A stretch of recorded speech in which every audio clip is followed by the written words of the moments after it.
Sometimes they're politicians, they're public speakers.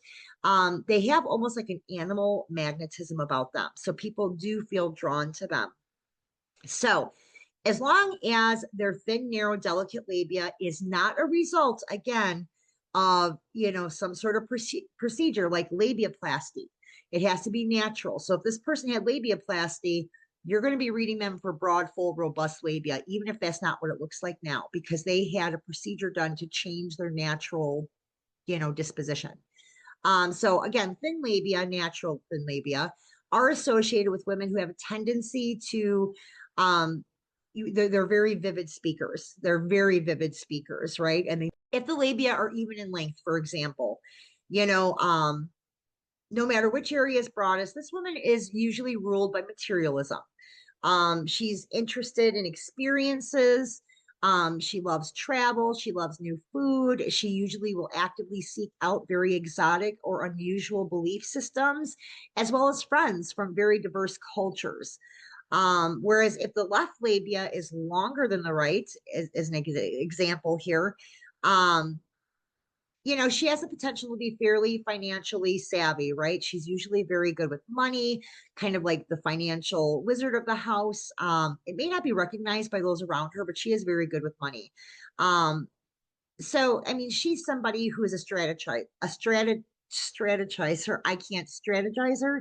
Geez, you guys, I hope I'm not stroking out today. Anyway, she's very good with plotting and planning money moves. And she's very good with bargains, clipping coupons, finding the best deal for things. But for example, if you have a fleshy, wide labia majora, you're usually considered a doer. You're very active. You're a busy person, right? You're probably an Aries. You have very quick reaction times. If it's an older woman's Yoni, usually that indicates, again, they're still very active and they have more youthful ways about them, like they're still young at heart. So again, and I'm including all of them. I'm just using examples, but you guys have the screenshots here.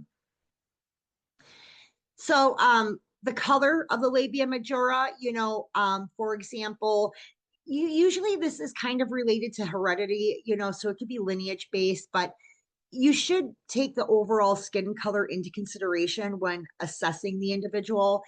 So for example, if the color of the labia majora is like a deep red or it's dark, especially both inside and out, usually that indicates a woman who's ruled by her emotions and her heart. And sometimes she can be really stubborn. So she might have a lot of Taurus energy, or maybe a Taurus moon, or a Taurus rising.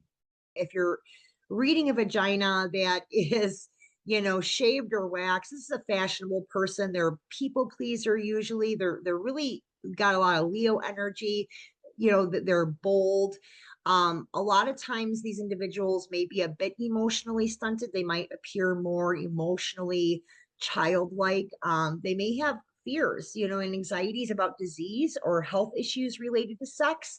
But they also at the same time, they take more risks. If they're natural down there, right? This is somebody who usually bucks trends. They don't care.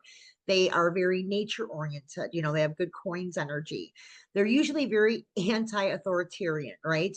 These are your people that will take to the streets if there are wrongdoings amiss. Fashion is not a priority for these people. They are more interested in sex and sensuality than in appearances. So they may take on partners that typically or traditionally aren't considered attractive. But anyway, so this does break it down again.